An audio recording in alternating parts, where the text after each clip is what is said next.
السلام علیکم اسٹوڈنٹ، کیسے ہیں آپ؟ آج ہم غالب اردو جماعت سوئم کا سبق نمبر 2 پڑھیں گے، اور ہمارے پاس سبق نمبر 2 کا جو نام ہے اس کا نام ہے نعت۔ حاصلات تعلم: اس نظم کو پڑھنے کے بعد طلباء اس قابل ہو جائیں گے کہ آہنگ اور لے کے حوالے سے اشعار اور نظمیں سن کر سمجھ سکیں، ماحول سے متعلق کسی موضوع پر خود سے کم از کم 7 مربوط جملے لکھ سکیں، واحد اور جمع کا فرق جملوں میں واضح کر سکیں، معنی کے لحاظ سے متضاد الفاظ کو سمجھ سکیں، ابلاغ یا دیگر ایسے ذرائع سے نظمیں پڑھ کر سن کر دوسروں کو بھی سنا سکیں، روزمرہ اردو بول چال میں اعتماد سے حصہ لے سکیں۔ پیارے بچوں، آپ یہ سوچ کر بتائیں کہ نعت کس نظم کو کہتے ہیں؟ ایسی نظم جس میں حضرت محمد صلی اللہ علیہ وآلہ وسلم کی تعریف بیان کی جائے اسے ہم نعت کہتے ہیں۔ تلفظ سیکھیں۔ نعت کی پڑھائی کرنے سے پہلے الفاظ کو کیسے ادا کرنا ہے اسے ہم تلفظ کہتے ہیں۔ فدا، صورت، بے قصوں، محبت، مدعا۔ اب ہم نعت کی پڑھائی کریں گے۔ ہمارے نبی احمد مصطفیٰ ہیں، ہمارے نبی کا نام احمد ہے۔ فدا ان پہ ہم وہ رسول خدا ہیں۔ فدا کا مطلب ہوتا ہے جان قربان کر دینا۔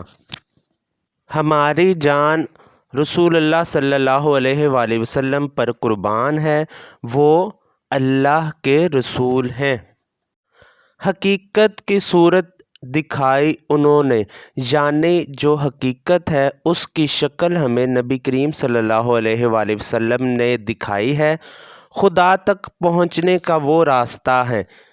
اس سے مراد ہے جس نے اللہ تک رسائی حاصل کرنی ہے، اللہ تک پہنچنا ہے، اسے چاہیے کہ نبی کریم صلی اللہ علیہ وآلہ وسلم کی بتائی ہوئی باتوں پر عمل کرے، اور جس طرح نبی کریم صلی اللہ علیہ وآلہ وسلم نے اسلام کے اوپر چل کر اللہ تعالیٰ کے حکم کو ماننا ہے، اسی طرح انسان کو بھی اللہ تعالیٰ کی بتائی ہوئی باتوں پر عمل کرنا چاہیے۔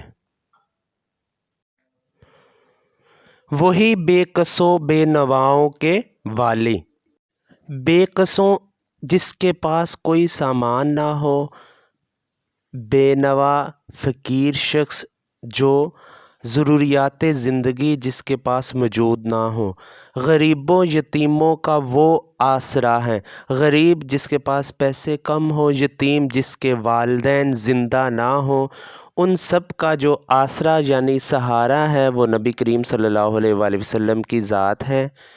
ہوئے ہیں جو ان کی محبت کے قیدی، جو ان کی محبت میں قید ہوئے ہیں۔ قیدی کا مطلب یہ ہوتا ہے کہ ایک جگہ پر کسی انسان کو یا کسی بھی زندہ جاندار چیز کو قید کر دینا، یعنی اس جگہ پر کسی کو خاص عرصے کے لیے رکھنا قید کہلاتا ہے۔